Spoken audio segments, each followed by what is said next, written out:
گزشتہ روز جامعہ انوار العلوم ملتان میں ایک شاندار اور پروقار تقریب کا انعقاد کیا گیا جو یوم سیدنا صدیق اکبر رضی اللہ عنہ کی نسبت سے منسوب تھی۔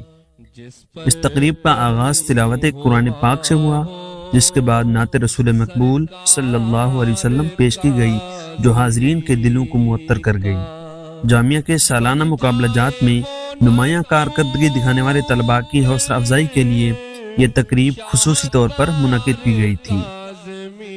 اس تقریب کے مہمان خصوصی حضرت علامہ سید ارشد سعید کاظمی صاحب شیخ الحدیث جامعہ ہزہ ایک منفرد روحانی اور علمی شخصیت کے طور پر شریک ہوئے۔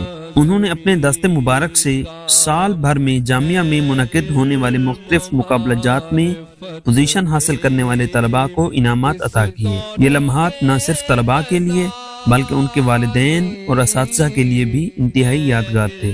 تقریب میں بزم سعید کے نگران اساتذہ کی خدمات کو بھی سراہا گیا اور انہیں خصوصی انعامات پیش کیے گئے۔ یہ اقدام اس بات کا مظہر تھا کہ جامعہ انوار العلوم نہ صرف طلباء کی تعلیمی ترقی پر توجہ دیتی ہے بلکہ اساتذہ کی محنت کو بھی بھرپور انداز میں تسلیم کرتی ہے۔ اس موقع پر مختلف علمی، سماجی اور دینی شخصیات کی شرکت نے تقریب کی عظمت کو مزید بڑھا دیا۔ مقررین نے حضرت سیدنا صدیق اکبر رضی اللہ عنہ کی حیات مبارکہ کے مختلف پہلوؤں پر روشنی ڈالی اور ان کی اسلام کے لیے گراں قدر خدمات کو خراج عقیدت پیش کیا۔ انہوں نے طلباء کو یہ پیغام دیا کہ وہ سیدنا صدیق اکبر رضی اللہ عنہ کی سیرت کو مشعل راہ بنائیں اور اپنی زندگیوں کو علم، صداقت اور خدمت دین کے لیے وقف کریں۔ تقریب کے دوران جامعہ کے طلباء نے بھی اپنے مخصوص انداز میں تقاریر، نعت خوانی اور دیگر مظاہر فن پیش کیے جنہیں حاضرین نے خوب سراہا۔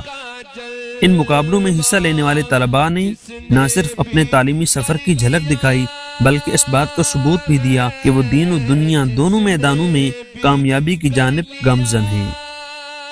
یہ تقریب جامعہ انوار العلوم کی اس روایت کی عکاس تھی جو نہ صرف علم کے فروغ بلکہ طلباء کی اخلاقی اور روحانی تربیت کو بھی اہمیت دیتی ہے۔ ایسے پروگرامز نہ صرف طلباء میں خود اعتمادی پیدا کرتے ہیں بلکہ انہیں اپنی زندگی کے مقاصد کی جانب رہنمائی بھی فراہم کرتے ہیں۔ حاضرین نے اس تقریب کو ایک یادگار لمحہ قرار دیا اور جامعہ کی بزم سعید کو اس کامیاب انعقاد پر خراج تحسین پیش کیا۔